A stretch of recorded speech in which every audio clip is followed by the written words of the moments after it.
Oh, well, it can't go without saying that I am delighted to be here, to be back at First Unitarian Society. I would be happy to be here even if there were not still large patches of snow in the woods around our house in Minnesota. And if there were not an ice pack the size of Delaware lurking along the north shore of Lake Superior only yards from my back door. I never tire of the beauty of the North Woods, but I am happy to be here where spring seems to be more than a distant possibility. I was telling some folks before we came in here that my new favorite Facebook post was from one of my daughter's friends who, on the first day of May, posted, "Well, no more snow in April."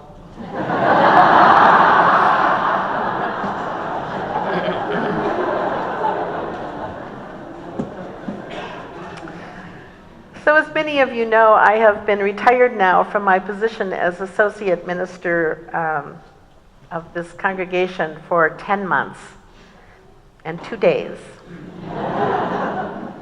As all retirees know, there can be a substantial learning curve when one is faced with the illusion of a whole new way of being in the world. I say illusion because for me it has been more like being faced with a whole new way of doing in the world, because the me that I bring to this new venture comes with all the struggles and challenges that I brought to my work as a minister.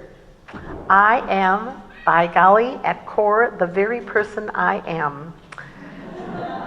What has changed is that I am living at a different kind of awareness of myself and my relationships, and indeed the world around me. Without the structure of work to hold my relationships and my role as minister to call me into accountability for the consequences of my behavior, I have found tempted to heed the call of my lesser angels. In short, and my husband is here, so if you track him down after the service, he will confirm this, I am snarkier. I am less disciplined about not passing judgment and more likely to add to the negative energy in the world. I need to say that there is a power that is held by living in relationship to a value-based community. I call it the power that calls us to our better selves. It is the living challenge of finding and calling the better selves of others. It is wherever we harbor hope, calling forth the best in each other is the way we harbor hope.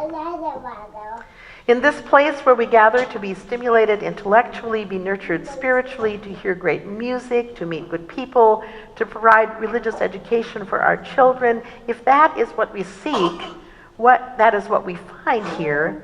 But the undergirding of all of this possibility is a kind of hope that we carry with us into the world.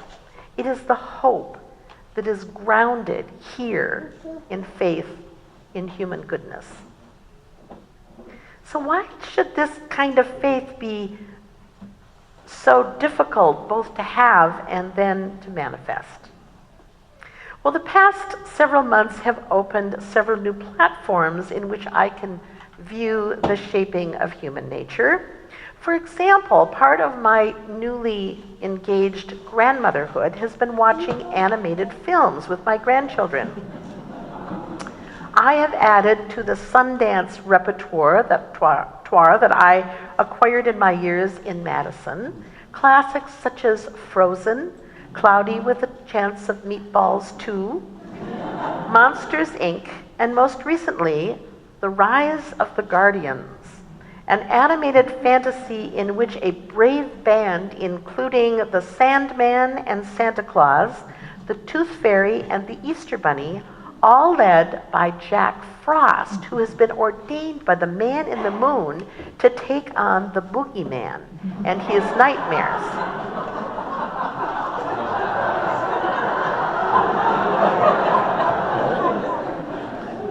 to protect the hopes and beliefs and imagination of children all over the world.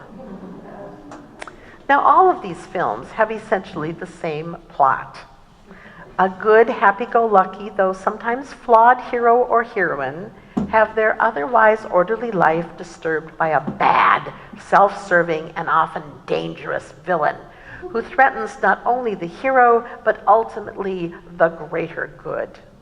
The hero is threatened, sometimes with death or extinction, and in the end is saved either through his or her great resourcefulness and perseverance, or the help of his loyal friends, and sometimes both. And the villain is vanquished. Sometimes the villain is redeemed by sharing his or her story in the last 40 frames, and then is forgiven, but mostly often is blown up or banished.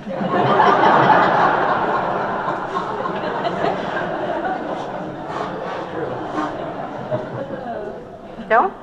Parents?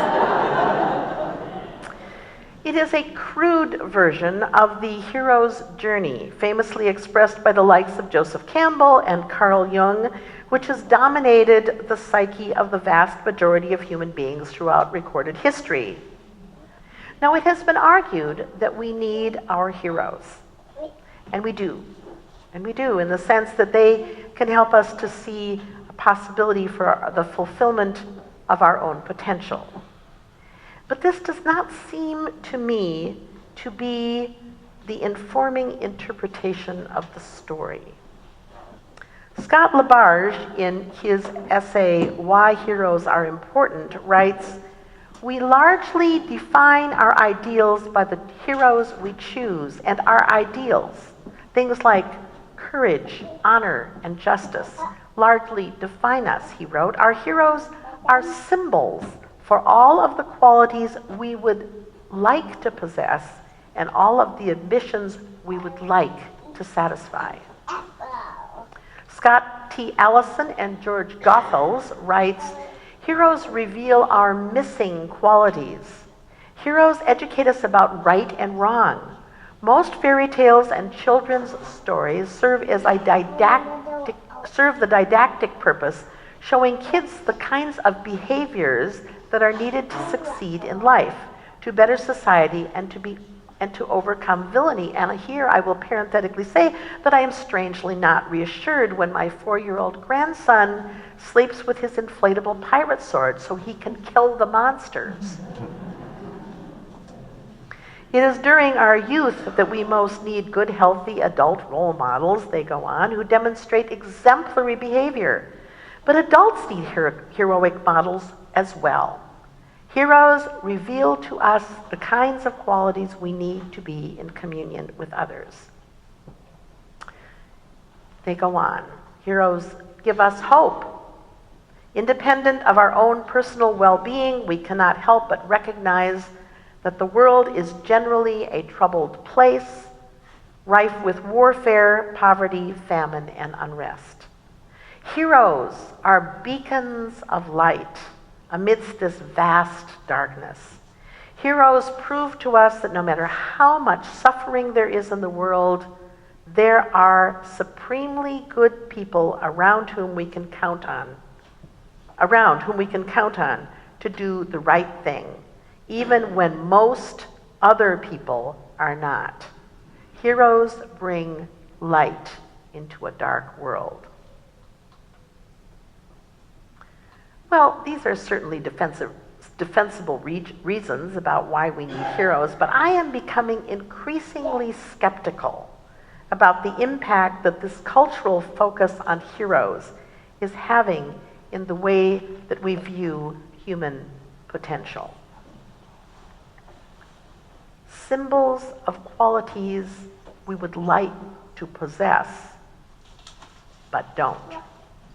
Teachers of right and wrong, as though these were absolute values.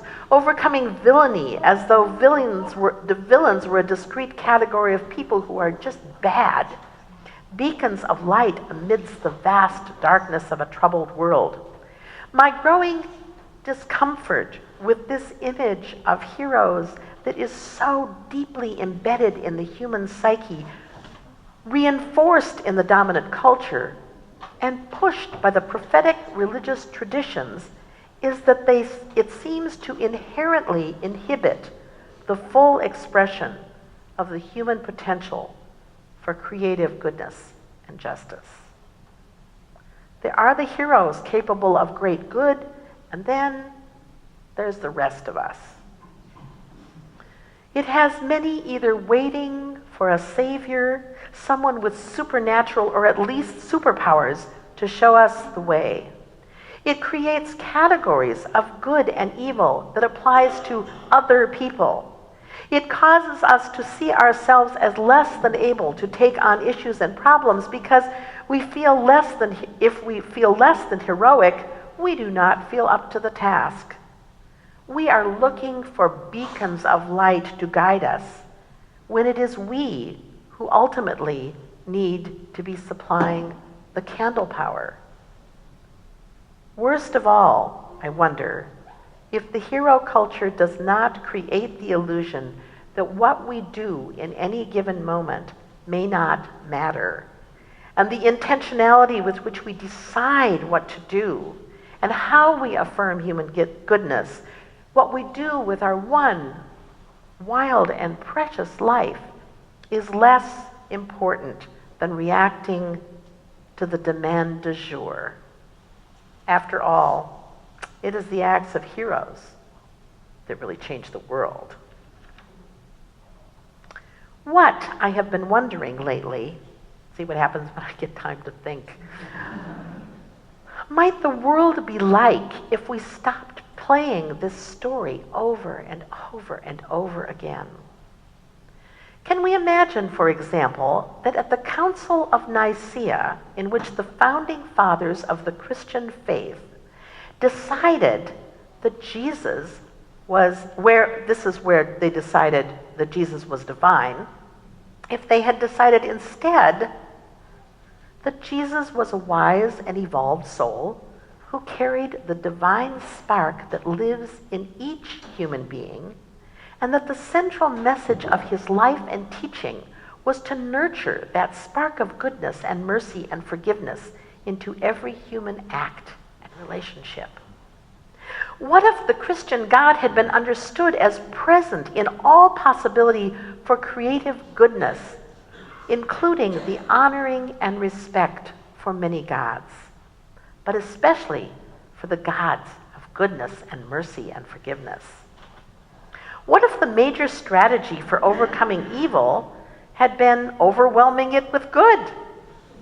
How might our human consciousness have evolved if instead of the model of the one true religion that requires conquest for its dissemination had been subsumed by a movement to expand upon the teachings of love and kindness and healing and peace that were fundamental to the teachings of Jesus?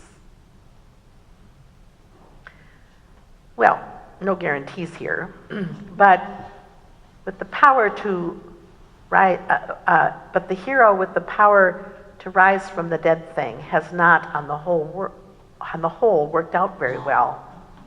It is an ideal fantasy world that would allow us to vote that myth out and vote in another one.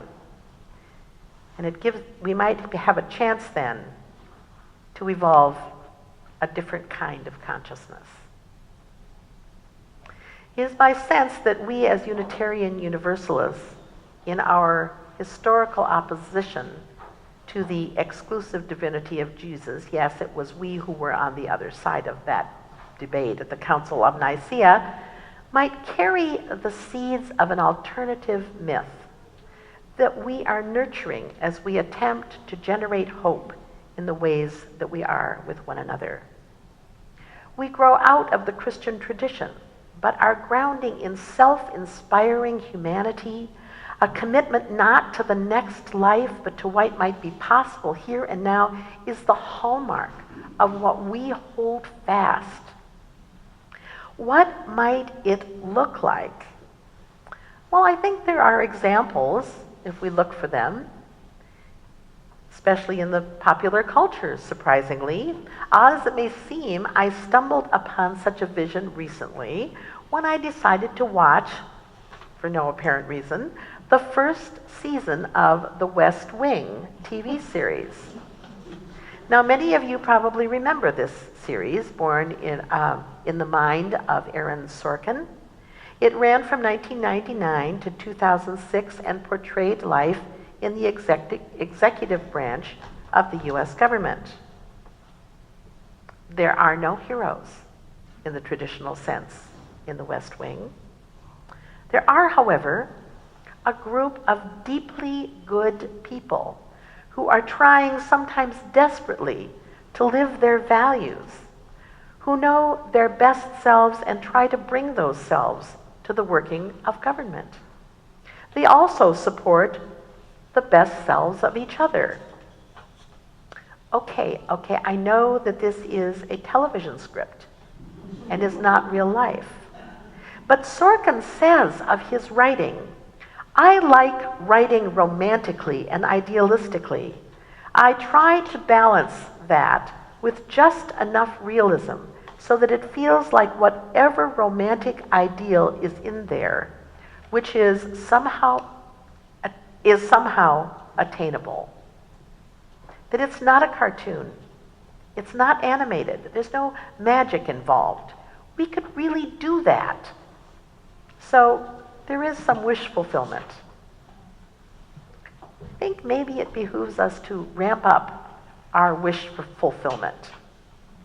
At the very least, we need, as Margaret Wheatley implies, to reaffirm again and again and again our belief in human goodness. This is a daunting task in a world in which the discovery of a bomb and a store of guns and a diary detailing yet another school shooting gives rise to a desperate and visible increase in school security in Waseca, Minnesota. What are these children to believe about human goodness in the presence of villains who can be their own classmates? And yet the fear that moves us to protect ourselves does not increase the goodness in the world. As Wheatley says, asking us to notice if we believe in human goodness is not a philosophical question. We will either retreat or move closer together, depending upon what we believe about each other. Courageous acts are not done by people who believe in human badness. Why risk anything if we don't believe in each other? Why stand up for anyone if we don't believe that they are worth saving? Who I think you are will determine what I am willing to do on your behalf. Who you think I am will determine what you are willing to do on my behalf.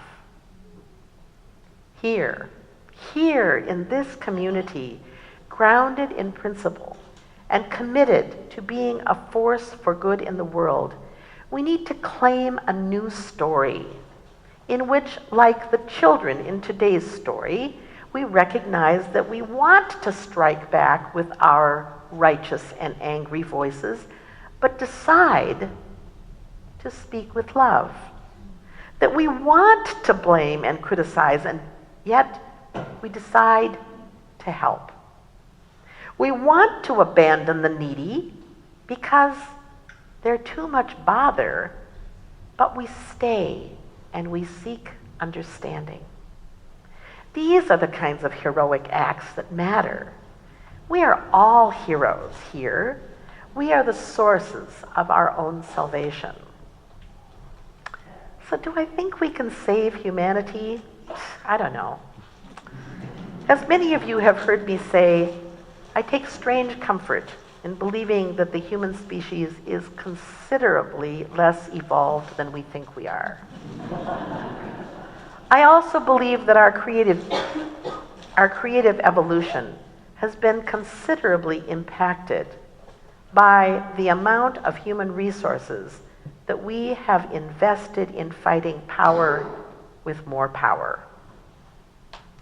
So I leave you with these words attributed to Mother Teresa. I have been taken again and again with the profound nature of this challenge. It strikes at the heart of faith in human goodness, and I couldn't say it better myself. People are often unreasonable, irrational, and self-centered. Forgive them anyway. If you are kind, people may accuse you of selfish, ulterior motives. Be kind anyway. If you are successful, you will win some unfaithful friends and some genuine enemies. Succeed anyway. If you are honest and sincere, people may deceive you. Be honest and sincere anyway. What you spend years creating, others could destroy overnight. Create anyway. If you find serenity and happiness, some may be jealous. Be happy anyway. The good you do will often be forgotten. Do good anyway. Give the best that you have, and it will never be enough. Give your best anyway. And I say, use this beloved community as a laboratory for the expression of your best selves. Trust and learn from one another here in this place. Find the best in one another, as I know many of you already do.